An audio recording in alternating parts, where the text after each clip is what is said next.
Personal diary कैसे बनाएं? मैं मेडिकल स्टूडेंट हूँ। आपने एक बयान में कहा था कि मैं पर्सनल डायरी बनाना सिखाऊंगा। बराए मेहरबानी इस बारे में वीडियो रिकॉर्ड करा दें।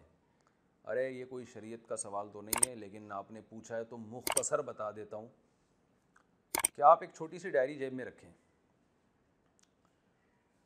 जो भी कोई यादाश्त हो, ये काम करना है या ये काम, या फुप्पो से मुलाकात के लिए जाना है फॉर एग्ज़ाम्पल, आपने उसमें लिख लिया। ठीक है ना। आपने टमाटर ख़रीदे, जेब में हाथ डाला, पैसे नहीं हैं, सब्ज़ी वाले को कहा कल पैसे दे दूंगा। डायरी में उसी वक्त रफली ऐसे लिख लिया, टमाटर वाले को इतने पैसे कल देने हैं मैंने। इस तरह के जितने, फिर कोई अच्छा शेर लगा आपको राहत तंदूरी का, मेरे हुजरे में नहीं और कहीं पर रख दो, आसमां लाए हो ले आओ ज़मीन पर रख दो। शेर अच्छा लगा, आपने कहा कि यार मुझे ये याद हो जाए, बड़ा टाइट शेर है, आपने उसको डायरी में लिख लिया। यानी खोपड़ी में कुछ नहीं रखना आपने। इस छोटी सी डायरी का बुनियादी मकसद ये होता है कि खोपड़ी सिर्फ प्लानिंग के लिए इस्तेमाल हो, फ्यूचर में करना क्या है आपने, इसके लिए। हावजे और यादाश्त के लिए खोपड़ी का इस्तेमाल नहीं। वो सारा आपने, जो माल आपके खोपड़ी में पड़ा हुआ है ना, वो आपने डायरी में डाल देना है। क्योंकि खोपड़ी जो है ना, अल्लाह ने जो बनाई है, उसका बुनियादी काम प्लानिंग है। ये आलू प्याज टमाटर और दिन भर की जो बखेड़े हैं और ये दुखड़े, ये याद रखने के लिए खोपड़ी नहीं है। खोपड़ी को अगर याद करने के, सॉरी खोपड़ी ज़्यादा अच्छा लफ्ज़ नहीं है, अक़ल, दिमाग, ये जो याद रखना है, ये कुरान हिफ्ज़ करें या अपनी जो जो आप मेडिकल कॉलेज में पढ़ रहे हैं, तो कोई ऐसी चीज़ें जो आपको दिमाग में रखना ज़रूरी है, उनको याद कर लें। हमारे दिन में ना, सारा दिन बहुत सारी चीज़ें हमने अपने दिमाग में डाली हुई होती हैं। मामू से मिलने जाना है, ये करना है, फ़लानी जगह पैगाम भेजना है, फ़लाने जगह जो है वो फ़लाँ को पैसे देने हैं, फ़लाँ से पैसे लेने। इतनी हमने अपनी खोपड़ी को मुख्तलिफ़ चीज़ों से भरा हुआ होता है कि फिर खोपड़ी किसी काम की नहीं रहती, तो गिशमिश हो जाता है। तो खोपड़ी से सारी चीज़ें निकाल के क्या कहाँ रखे जाएंगे? एक छोटी सी डायरी हो आपके पास, उस डायरी में जो दिमाग में आ रहा है लिख दें। तो यहाँ तक कि आपके घर में अगर कोई नल का टपक रहा है ना, तो घर वाले बोल बोल के थक जाते हैं, भाई इसे सही करा लो। 6-6 साल लग जाते हैं, वो नल का टपकता ही रहता है। तो आपने क्या किया, जब आपके घर वालों ने कहा भाई ये नल का सही करा लो, तो डायरी में डाल दिया आपने कि मैंने नल का टपक रहा है, उसे ठीक कराना है। ठीक है ना। यानी वगैरह वगैरह हर काम जो दिमाग में रखने का होता है वो डायरी में। उसके बाद रात को या दिन में कोई टाइम निकाल के आपने क्या करना है कि जैसे आप जब शॉपिंग करते हैं ना, तो बहुत सारी चीज़ें उठा के घर में ले आते हैं, तो फिर हर चीज़ को उसकी जगह पे रखते हैं। भाई टमाटर भी ख़रीदे, अंडे भी ख़रीदे, आपने खरबूजे भी ख़रीदे, भाई खरबूजे यहाँ रखे जाएंगे, टमाटर के लिए ये जगह है, अंडों के लिए फ्रिज में एक जगह बनी हुई होती है यहाँ। बिल्कुल यही हाल आपने इस डायरी के साथ करना है। आपने घर में जाके बहुत सारी डायरियाँ बनानी हैं। एक डायरी है हेल्थ से मुताल्लिक़, कहीं आपको कोई सेहत का नुस्खा टोटका पता चला था, इंटरनेट पे आप बैठे हुए थे, आपने वो लिख लिया उस डायरी में, या उसका इशारा लिख लिया। अब जाके आपने वो हेल्थ से मुताल्लिक़ जो डायरी बनाई हुई है, वो टोटका उसमें शिफ्ट कर देते हैं। भाई कोरोना का एक और इलाज दरियाफ्त हो गया, ठीक है ना, वो आपने उसमें लिख लिया।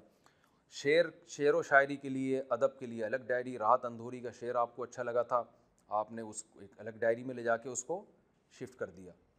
और जो फ्यूचर में करने के काम हैं, मिसाल के तौर पर कल टमाटर वाले को पैसे देना भूल गए थे, तो वो पैसे आपने टमाटर वाले को देने हैं। ये सारे काम हैं जो टू डू लिस्ट में आएंगे, जो करने के काम हैं। शेयर करने का काम तो नहीं है ना, वो तो लिखने का काम था, आपने लिख लिया, जब ज़रूरत पड़ेगी वहाँ से देख लीजिएगा या रट्टा लगा के याद कर लीजिएगा। जो करने के काम है, भाई कल फ़लाने से मिलना है, परसों फ़लाने से मिलना है, कल का मैंने फ़लाँ को मुलाकात का टाइम दिया, वो सारी चीज़ें आपने उस डायरी में डाल देनी। तो वो डायरी में आपने क्या करना है, एक पेपर पे सारी चीज़ें मिक्स करके लिख देनी है आपने, वो सब टू डू में आ गई। तो टू डू लिस्ट एक अलग डायरी में होगी। तो उसमें फिर आपने क्या करना है कि उस डायरी में फिर आपने उसको मैनेज करना है। 24 घंटे में एक टाइम निकाल के फिर आपने प्लानिंग करनी है, यार कौन सा काम है जो मैंने ज़िंदगी में एक दफ़ा करना है। तो वो आप डायरी के को 5 हिस्सों में डिवाइड कर लें कि भाई जो ज़िंदगी में कभी भी कोई काम करना है तो वो इस डायरी में। मिसाल के तौर पर हज करना है आपने, अब वो तो ज़िंदगी में कभी भी हो सकता है ना, वो कोई इमरजेंसी तो नहीं है, तो आपने डायरी में डाल दिया। शादी करनी है फॉर एग्ज़ाम्पल, डायरी में डाल दिया आपने, ठीक है ना। कुछ काम ऐसे होंगे जो आपने गौर करना है, यार ये 1 साल के अंदर अंदर होना ज़रूरी है, तो वो आपने 1 साल करने वाले कामों के लिए अलग पेज बनाया हुआ है। भाई 1 साल के अंदर अंदर हो जाने चाहिए। इंग्लिश सीखनी है आपने या कोई और अरबी सीखनी है या तफसीर पढ़नी है, वो भी 1 साल वालों में या 5 साल वालों के लिए अलग बना दें। यार ये वाले काम ऐसे हैं जो 1 महीने के अंदर अंदर होना ज़रूरी, उनको 1 महीने में डाल दिया आपने। और कुछ काम ऐसे हैं जो इसी हफ्ते में होना ज़रूरी। टमाटर वाले को पैसे तो आपने इसी हफ्ते में देने हैं, ठीक है ना, वरना कहीं राह चलते हुए आपको देख लेगा, बोलेगा ओए टमाटर के पैसे कहाँ हैं, तो बेइज्जती हो जाएगी, तो वो इसी हफ्ते में डाल दें आप। कुछ काम ऐसे हैं जो 24 घंटे के अंदर अंदर आपने करने हैं, तो वो टुडे लिस्ट में डाल दें कि आज के जो करने के काम हैं। तो इस तरह से आप अपनी बिखरी हुई मालूमात को 5-6 मुख्तलिफ डायरियों में इस स्टाइल में ले जाएंगे। तो ये डायरियाँ कोई फ़िज़िकली कोई डायरी भी हो सकती है और कंप्यूटर में आप फ़ोल्डर बना सकते हैं। आजकल तो लैपटॉप में फ़ोल्डर बना लें कि भाई शायरी का फ़ोल्डर अलग है, हेल्थ से मुतालिक फ़ोल्डर अलग है, और टू डू लिस्ट जो है आपकी जो उनका फ़ोल्डर अलग है। फिर उस फ़ोल्डर के अंदर 5 फ़ोल्डर अलग से बना दें कि ये फ़ोल्डर जो है वर्ड पे जाके आपने फ़ोल्डर बना दिया वर्ड की फ़ाइल में, उसमें ये वाले काम मैंने 5 साल के अंदर अंदर करने हैं, ये 1 साल के अंदर अंदर। इस तरह से आप अपने दिमाग को मुख्तलिफ़ कामों से फ़ारिग कर देंगे। फिर आप रोज़ाना आधा 1 घंटा बैठ के सोचेंगे, यार ये मैंने ज़िंदगी में एक दफ़ा करने के लिए सोचा है, तो इसकी प्लानिंग तो करो, कैसे करूँगा मैं, क्या क्या रुकावटें हैं। तो इस तरह प्लानिंग करते करते आपकी ज़िंदगी में एक मैनेजमेंट पैदा हो जाएगी। इसकी आजकल बाकायदा वर्कशॉप्स हो रही हैं टाइम मैनेजमेंट की, वो वर्कशॉप कर लें तो बहुत अच्छा है।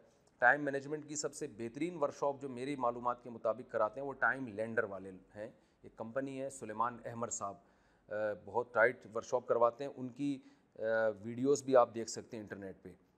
तो बड़े ख़ानदानी आदमी है और बहुत एक मुस्बत सोच है उनकी, और कौम की खिदमत का इखलास के साथ जज्बा रखते हैं वो। तो इसलिए आप उनके चैनल पे भी जा सकते हैं, टाइम लेंडर, और सुलेमान अहमद साहब लिखेंगे तो आ जाएगा। लेकिन ये मैंने आपको लमसम खाका बता दिया है, और चूँकि इसका हमारी ज़िंदगी से भी ताल्लुक़ है, अल्लाह ताला तो चाहते हैं ना हम अपनी ज़िंदगी में कोई मैनेजमेंट पैदा करें ताकि कुछ काम हो, तो इससे हम कोई इंसान के बच्चे बन जाएंगे इस तरतीब से ज़िंदगी गुजारने पर। तो ये काम कर लें आप, वरना आपको पता है हम वादे पूरे नहीं करते, पैसे खा जाते हैं, क्योंकि हमें याद ही नहीं होता। एक एक साल से लोगों के पैसे लेके खाए हुए होते हैं, पता ही नहीं होता कि किसके पैसे देने हैं, किससे लेने हैं। तो ये डायरी सिस्टम में जब सारा सिस्टम आएगा तो इंशाल्लाह लोगों की हक तलफी भी नहीं होगी।